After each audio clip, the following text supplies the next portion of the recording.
Mais par ses propos, le DG insiste beaucoup plus sur les aéroports. Nulle part, il fait allusion aux aérodromes aussi. Parce que dans l'ensemble, nous avons 53 aéroports et aérodromes. Mais quand il parle, il insiste beaucoup plus sur les aéroports dans de grandes villes et les aérodromes, il n'en parle pas, je ne sais pas pourquoi. Alors,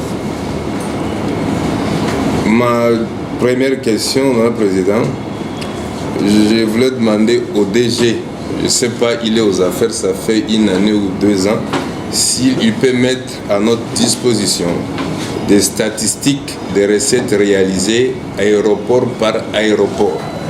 À Kinshasa, par exemple, vous avez, depuis que vous êtes là jusqu'au jour d'aujourd'hui, nous avons réalisé X montants.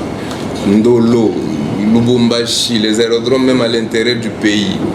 Chez moi, Inongo, c'est parce que chaque jour, chaque semaine que les avions atterrissent, même chez moi là-bas. Donc nous devons avoir toutes ces statistiques-là. Ça va nous permettre d'avoir une idée nette de ce que génère cette taxe. Alors, la deuxième question, par rapport à la gestion que j'estime être un peu très compliquée, mais pourquoi pas, monsieur le DG, décentraliser la gestion de GoPass? Que chaque aéroport ou chaque province puisse gérer ces ressources-là. Vous avez des directions provinciales. Moi, j'estime que ceux qui sont à l'intérieur maîtrisent ou connaissent mieux les vrais problèmes du milieu. Par exemple, chez moi à Inongo,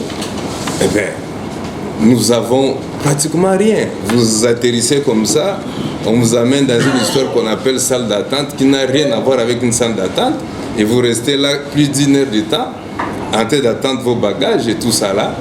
Et puis voilà. Alors, par rapport même à ma province, par rapport à ça aussi, le gouverneur a pris l'initiative de construire une aérogare. Je ne sais pas si vous êtes au courant de ça. J'ai même appelé le gouverneur, je lui ai posé la question, mais comment vous avez fait? Est-ce que vous avez parlé avec les responsables? Il m'a dit, bon, honorable, moi je fais d'abord pour sauver notre province et puis le reste, on verra avec le directeur général comment on va faire. Donc, il y a un exemple comme ça chez moi à Inongo. C'est ça, monsieur le DG.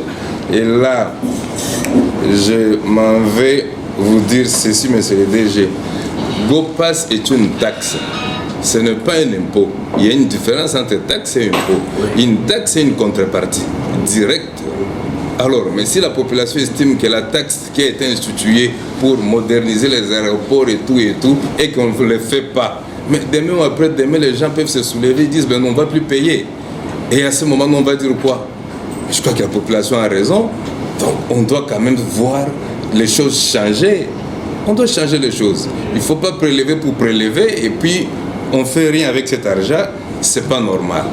La toute dernière question, je vois ici Régie de voies aériennes SA Société par Action. Est-ce que vous êtes actionnaire quelque part aussi? Si oui, à quelle hauteur? Merci beaucoup, monsieur le Président. Action d'opinion, qui sera suivi de l'honorable Kaozi. Merci.